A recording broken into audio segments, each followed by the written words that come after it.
I often think about a conversation I had with someone who was earning close to or more than 1 million shillings every month back in 2019.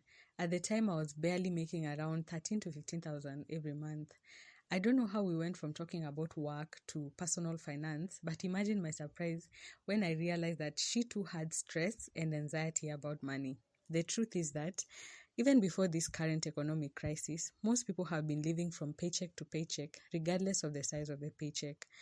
While it is perfectly understandable for us to go through seasons of financial lack, perpetual anxiety over money is not good for anybody.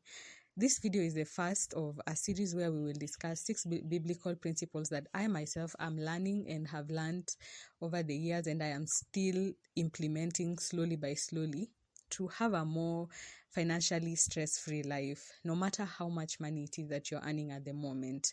The principles are: number one, regular and honest assessment of your financial position. Number two, spending less than you make and making more than you need. Number three, radical generosity. Number four, planning for a rainy day and definitely planning for the future. Number five, freedom from obsession with money, from materialism, consumerism, all that. And finally, living debt-free. I have always enjoyed really good health, and in the rare occasion that I do get sick, I find it hard to justify the cost of numerous lab tests and medical fees when I have common sense and WebMD. So I typically start with prescribing myself ample rest, hydration, just whatever my body needs to fight off the disease by itself. If that doesn't work, I take malaria medication, believing that Coartem can cure anything. Somehow this has always worked until it didn't. This time around, after a month of fervent prayer and self-medicating with everything from deworming pills to amoeba and malaria medication, I finally went to hospital for an illness that had so ravaged my body that it has taken me way more money and about 2 months to recover. Most people have the same misguided approach to their finances. In Luke 14, verse 28, Jesus asked this question: suppose one of you wants to build a tower. Won't you first sit down and estimate the cost to see if you have enough money to complete it?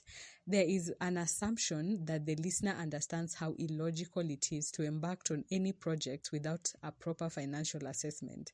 But how many of us live on guesswork and vibes only? How many of us know exactly how much money we earn, how much money we spend, and if we can continue spending the way we already are without any problems in the future? As dreadful as it may feel, if ever there was a time to sit down with a calculator and a paper or Excel sheet, it is now. In these uncertain times, when businesses are struggling, sometimes employers do not pay, and sometimes you wake up to a notice of increase of rent, you cannot ignore the math for too long. Do not wait to be blindsided with accumulated unpaid bills, debt, and ulcers-inducing stress before you take a financial health checkup. Prevention is better than cure. Besides, you may find that your finances are perfectly okay and you're being unnecessarily vigilant and even stingy out of unwarranted fear. My husband and I recently did this evaluation, and compared to when we first did it a few months ago, the cost of electricity, water, groceries, and everything else, plus unexpected medical emergencies, had skyrocketed our monthly expenses. At first, it felt disheartening, but after prayer, talking about it, praying about it, looking through our budget, we found a way. We found a way out, and from our experience, I would say it is best to do these evaluations monthly because the cost of things seem to be increasing every other week. If you do not adjust at the same rate, you will find yourself in a bit of trouble. It shouldn't take you more than 30 minutes to an hour.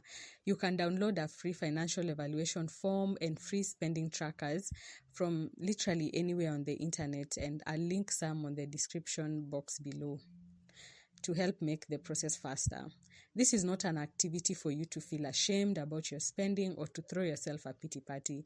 If you can detach the emotions out of the assessment and look at it like nothing more than just data. Yeah. So let's get back on track. Let's move on to the evaluation itself. You'll have to look at the following things. First, put together all the income you get from salary, profit, dividend, dividend from investment, literally anywhere you get little money, put it together. That's your income. If you do not get a regular income due to the nature of your work or your business, check your income for the previous 3 months and get an average. That's what you're working with. My husband and I have a book where we record every single penny that we receive and we add up the total every month. If you have a seasonal business and your income varies widely from season to season, you should take note of the trends for better future planning. This will help you save up during the abundant times for the leaner times and maintain a uniform standard of living, hopefully, throughout the year. Second, add up all your recurring expenses like rent, water, electricity, garbage collection, Wi-Fi, transportation to work, groceries and toiletries, loan payments, school fees, dependents, who you send money to like relatives or family or charity and things like that. That's the second thing. Put it aside. The third thing you're going to add up is all your non-recurring expenses such as impulse purchases, money spent out with friends, household equipment you bought, trips, contributions, gifts you bought for others, or money you spent on helping someone. Basically, anything else you spent money on that doesn't fall under category 2. Try to list as much as you can remember using the previous month as a blueprint. You will use this list to hopefully purge out unnecessary spending and also estimate non-recurring expenses for the next month's budget. If you have no record of category 2 and 3, try to estimate how much money you spent total last month based on how much of your income was left at the end of the month, and if you are not left with anything, how much did you end up borrowing to supplement the deficit? For example, if you earned 20,000 and remained with 200, you know that you spent 19,800 shillings for that month. Or if you earned 20,000 and still had to borrow 4,000 from a friend and 2,000 from a loan app or Mshwari, then your expenditure for that month will be the total, which is 26,000. So for the months to follow, please try to track how much money you're spending.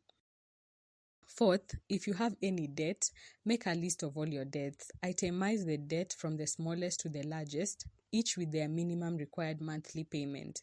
Include all the minimum payments as recurring expenses in the next month's budget to avoid accruing fines. Research on Dave Ramsey's debt snowball method to help more. Fifth is calculate the value of your assets like savings, land, and other investments if you have any. And finally, go through the list you have already made to see how much you spend on other people and other needs outside of yourself and your household.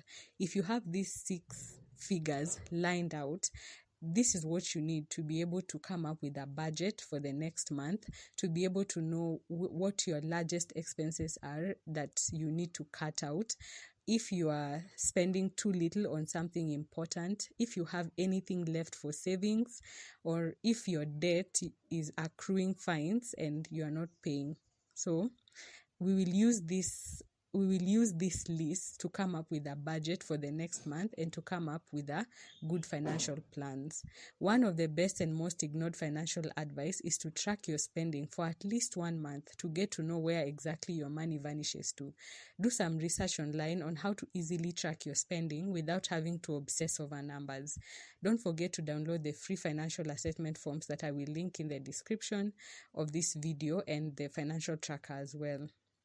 Once you have a clear understanding of your money situation, we will embark on principle number 2, which is spend less than you make more than you need, where we will talk about budgeting and all those other good things. If you have made it this far into the video, you probably enjoyed it, or at least you learned something from it. So like the video, leave a comment, share this information with a friend, and please subscribe if you haven't already. I also have a newsletter called Home Economics. If you enjoy learning about personal finance in a practical but not too serious way, this may be the perfect place for you. You can check it out using the link in the description as well.